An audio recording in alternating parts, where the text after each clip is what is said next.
شروع اس پاک پروردگار کے نام سے جو رحمان بھی ہے اور رحیم بھی ہے۔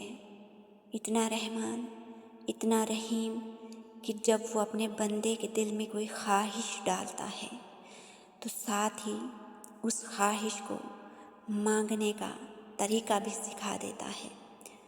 جب وہ کوئی چاہت پیدا کرتا ہے تو ساتھ ہی اس چاہت کے لیے دعا کی توفیق بھی عطا کرتا ہے۔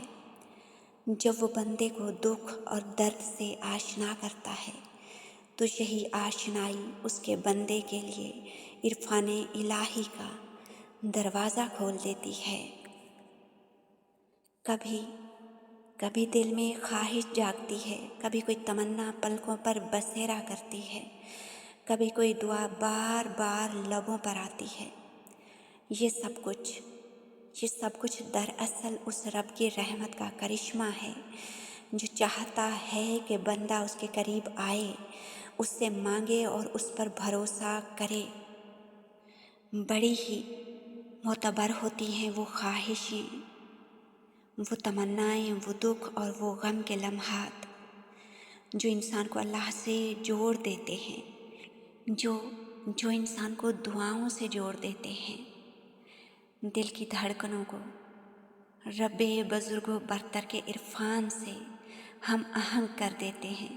یہی لمحات ہیں جن کے ذریعے انسان اپنے پاک پروردگار کے قریب جا پہنچتا ہے، اس کی بارگاہ کا راستہ پاتا ہے اور ایک انوکھی سرشاری محسوس کرتا ہے۔ انسان کی زندگی میں بعض دعائیں ایسی ہوتی ہیں جو سال ہر سال مانگی جاتی ہیں مگر جواب نہیں آتا۔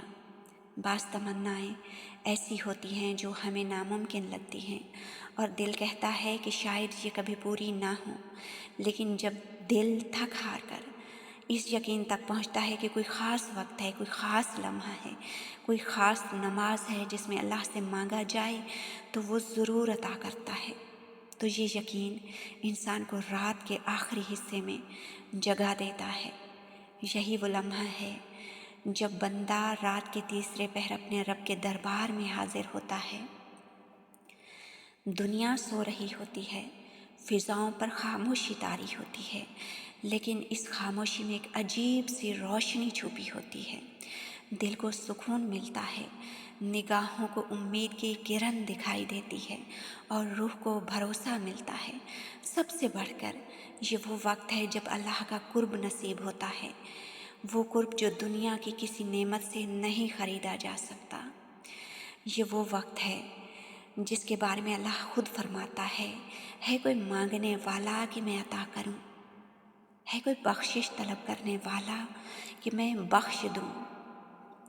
بس یہی وہ گھڑیاں ہیں، دعاؤں کی قبولیت کی گھڑیاں، رب کے کرم کی گھڑیاں۔ یہ لمحے جتنے خاص ہیں، جتنے زیادہ فضیلت والے ہیں، ان کی قبولیت بھی اتنی ہی عظیم ہے، اور جو اس وقت اللہ کے حضور جھکتا ہے کبھی خالی نہیں لوٹتا۔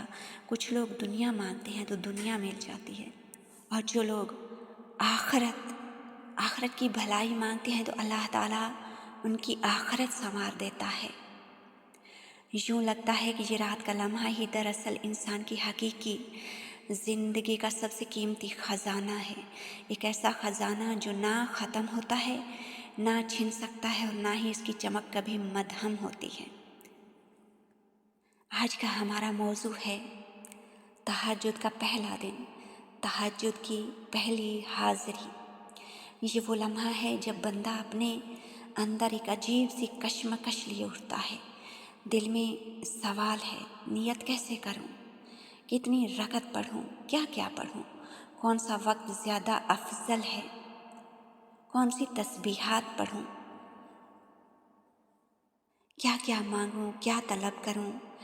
دل میں دعاؤں کا ایک سمندر ہے، وہ دعائیں جو برسوں سے مانگی گئی مگر قبولیت کا جواب ابھی باقی ہے، وہ خواہشیں جو دل کی گہرائیوں میں چھپی رہیں، آج تہجد کے لمحے میں زبان پر آنے کو بے قرار ہیں۔ گناہوں کا بوجھ، دکھ درد کی سیاہ چادر، سب سمیٹ کر وہ بندہ پہلی بار اپنے رب کی بارگاہ میں खड़ा होता है। उस लम्हे का सुकूत, खामोशी, रात का सन्नाटा, दिल की धड़कनें और रब की गुर्बत, सब कुछ ऐसा महसूस होता है जैसे कायनात थम गई हो और सिर्फ एक नज़र उस पाक परवरदिगार की तरफ उठने का इंतज़ार कर रही हो। ये मंज़र, ये कैफियत तहज्जुद की पहली हाज़िरी को दुनिया के सबसे हसीन और बाबरकत लम्हों में बदल देती है। फिर तहज्जुद का दूसरे दिन जब वही बंदा फिर उठता है तो अब दिल में पहली रात की लज्जत बाकी होती है। अब वो महज सवाल नहीं करता कि कैसे पढूं, कितनी रकत पढूं, बल्कि वो उस लम्हे को तलाश करता है जब सुकून की लहरें उस पर उतरी। दिल में एक अजब सा इश्तियाक होता है कि कल रात की तरह आज भी रब के हुजूर खड़ा हो जाऊं। अब दुआएं ज़्यादा पुरखुलूस हो जाती हैं, दिल ज़्यादा नादिम हो जाता है, अपने गुनाहों पर शर्मिंदगी महसूस करता है, अल्लाह से मग़फ़िरत तलब करता है एक ख़ास उम्मीद के साथ, और उम्मीद ज़्यादा रोशन हो जाती है। वही दुआएं जो कभी नामुमकिन लगती थी अब मुमकिन महसूस होने लगती हैं। तीसरे दिन उठना गोया एक नए अज़म का ऐलान है। अब ये सिर्फ आदत नहीं बल्कि एक ताल्लुक़ बनने लगता है। रात की तन्हाई में रब के साथ सरगोशियाँ दिल का सहारा बन जाती हैं। वो इंसान जो कभी दुनियावी मसाइल और गमों का शिकार था, अब अपने दुख दर्द रब के सामने रख कर खुद को हल्का महसूस करने लगता है। गुनाहों का बोझ जो पहले उसे ज़मीन से जकड़े रखता था अब हल्का होने लगता है, और दिल में ये यकीन बैठने लगता है कि अल्लाह सुन रहा है और यकीनन जवाब भी देगा बहुत जल्द। और यही तसलसल जब चौथे, पाँचवें, छठे और इसी तरह से 40वें दिन तक पहुंचता है तो तहज्जुद के 40 दिन बाद फिर वो इंसान की रूह तक में समा जाती है। फिर वही बंदा जो पहली हाज़िरी के लिए हाजिर हुआ था, और जब उसकी 40 हाज़िरियाँ लग चुकी तो अब उसके दिल को हर रोज़ हाज़िरी की ख्वाहिश होती है। वो अब गैर हाज़िर नहीं होना चाहता। अब उसका दिल, उसकी रूह और वो खुद तहज्जुद का पाबंद बन जाता है। जब ये सिलसिला चलता रहता है, जब तहज्जुद रोज़ का मामूल बनने लगती है तो इंसान की ज़िंदगी बदलने लगती है।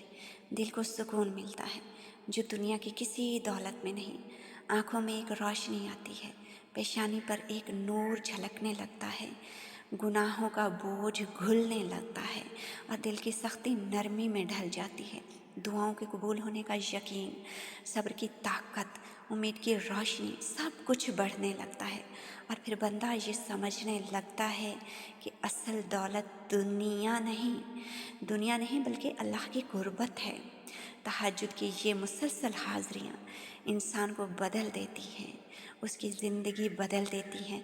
वो बंदा जो कभी टूटा हुआ था, बिखरा हुआ था, परेशानियों में घिरा हुआ था, अब एक नया इंसान बन जाता है। एक ऐसा इंसान जो रात के सन्नाटे में रब से सरगोशियाँ करता है, और अब वो ये सरगोशियाँ किए बगैर खुद को अधूरा महसूस करता है और दिन के हंगामों में भी सुकून और इत्मीनान की रोशनी अपने साथ लिए चलता है।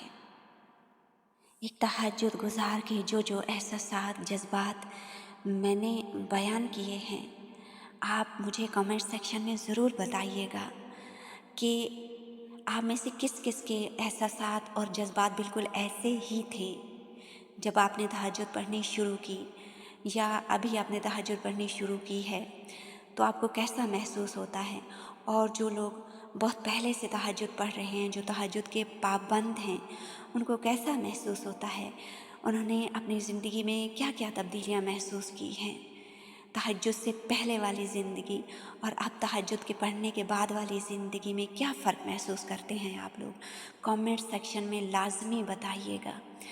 ताकि दूसरे लोग आपसे मोटिवेशन ले सकें, और जो दिल थक चुके हैं, कमज़ोर पड़ चुके हैं, उनको ताकत मिले, उनके अंदर उम्मीद की एक नई किरण जागे और वो भी तहज्जुद की तरफ आएं।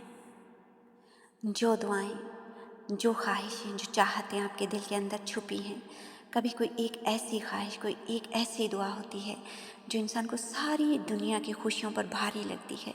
वो दुआ इंसान को लगती है कि यही मेरी पूरी कायनात है, यही सबसे बड़ी खुशी है। दिल बेकरार होता है, मगर वो दुआ अभी तक पूरी नहीं हुई। तो मैं आपसे कहती हूँ, आप ज़रूर तहज्जुद तक आएँ, क्योंकि तहज्जुद में वो ताकत है, वो रोशनी है, वो कुर्ब है, जिसमें इंसान को वो सुकून मिलता है जिसके लिए वो बरसों भटकता है। आपकी वो दुआएं, वो ख्वाहिशें जो आपको बहुत बड़ी लग रही हैं, हकीकत में अल्लाह के एक कुन की दूरी पर हैं। वो बस कहेगा कुन और आपकी तकदीर बदल जाएगी। तहज्जुद में रब्बे बुज़ुर्ग व बरतर का कुर्ब मिलता है, और ये कुर्ब हर किसी को नसीब नहीं होता। ये कुर्ब ख़ास है, और ये ख़ास लम्हात उन्हीं को मिलते हैं जो सच्ची तड़प के साथ उसके बारगाह में झुकते हैं। मेरी दुआ है कि जो ख्वाहिशें और जो तमन्नाएँ आपको तहज्जुद तक ले आई हैं, वो तमाम दुआएं जो आप मुद्दतों से मांग रहे हैं, अल्लाह ताला अपनी बारगाह अज़ीम में शर्फ़ कबूलियत अता फ़रमाए। आपकी आँखें कबूलियत के जलवे देखें, आपकी दुआओं की रोशनी आपकी तकदीर बदल दे। अल्लाह ताला आपकी इबादतों को कबूल फ़रमाए, आपके गुनाहों को माफ़ करें, आपकी परेशानी को दूर करें और आपको अपने ख़ास कुर्ब से नवाजे। ऐ अल्लाह, हमें उन खुश नसीब बंदों में शामिल फरमा जिन्हें रात के सन्नाटे में तेरा ज़िक्र नसीब होता है, तेरा कुर्ब नसीब होता है, और जिनके दिल तेरे हुजूर झुक कर सुकून पाते हैं। आमीन या रब्बुल आलमीन।